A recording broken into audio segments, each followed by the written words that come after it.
সালে সর্বশেষ শিরোপা জয় করে রাজশাহী। 7 বছর পর আবারও শিরোপা জয়ের হাতছানি রাজশাহীর সামনে। শিরোপা থেকে এক ধাপ দূরে উত্তরবঙ্গের দলটি, তবে সেখানে ন্যূনতম 3 শর্ত পূরণ করতে হবে রাজশাহী ওয়ারিয়র্সকে। কোন কোন সেই শর্ত তা নিয়ে থাকছে প্রতিবেদন। আসরের হট ফেভারিট হয়ে মাঠে নেমেছিলেন, শুরু থেকেই দল গোছানো, নেই বিতর্ক। মাঠে এসে খেলেছেন বড় বড় তারকাদের।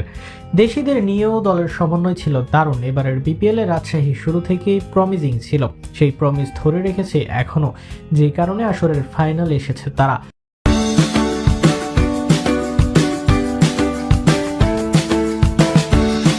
তবে এখনো শিরোপা জয়ের জন্য চ্যালেঞ্জ থাকবে তাদের। সেখানে চট্টগ্রামের বিপক্ষে 3 চ্যালেঞ্জ জিততে হবে তাদের। প্রথম চ্যালেঞ্জ থাকবে প্রতিপক্ষের বোলিং লাইন আপের বিপক্ষে। এই আসরে আন্ডারডগ হয়েও ফাইনালে এসেছে চট্টগ্রাম। এর পেছনে বড় কারণ তাদের bowling line up. Shoriful, Mahedi, তানভীররা আছেন চূড়ান্ত ফর্মে। আমির জামাল, মুকিদুল মুগ্ধরাও ভালো করছেন প্রয়োজন অনুসারে।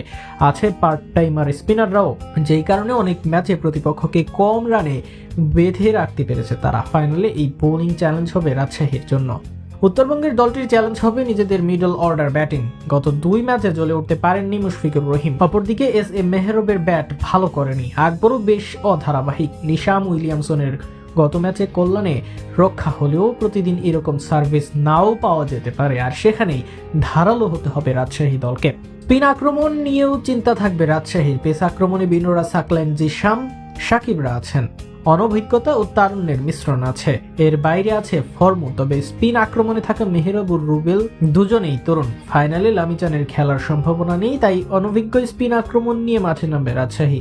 এই জায়গায় হয়তোবা প্রতিপক্ষ টার্গেট করতে চাইবে রাজশাহী দলকে। গত ম্যাচেও ইমন ও বিলিংস টার্গেট করেছিল এই 2 স্পিনারকে। শেষ পর্যন্ত তারা ঘুরে দাঁড়ালেও ফাইনালে নার্ভ ঠিক রাখা কঠিন হতে পারে তাদের জন্য।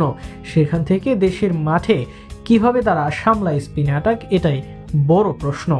সব মিলিয়ে শক্তিশালী দল হলেও ফাইনালে একাধিক চ্যালেঞ্জ থাকবে রাজশাহীর জন্য। চট্টগ্রামের বিপক্ষে উল্লেখ করা 3 চ্যালেঞ্জই হবে বড় চ্যালেঞ্জ। সেই 3 চ্যালেঞ্জের কোনোটাতে ব্যর্থ হলে ব্যর্থ হবার সম্ভাবনা আছে রাজশাহী দলের। আর যদি এই চ্যালেঞ্জ উতরে যেতে পারে রাজশাহী, তবে দ্বিতীয়বারের মতো শিরোপা যাবে তাদের ঘরে। উল্লাসের হাওয়া বইবে উত্তরবঙ্গে।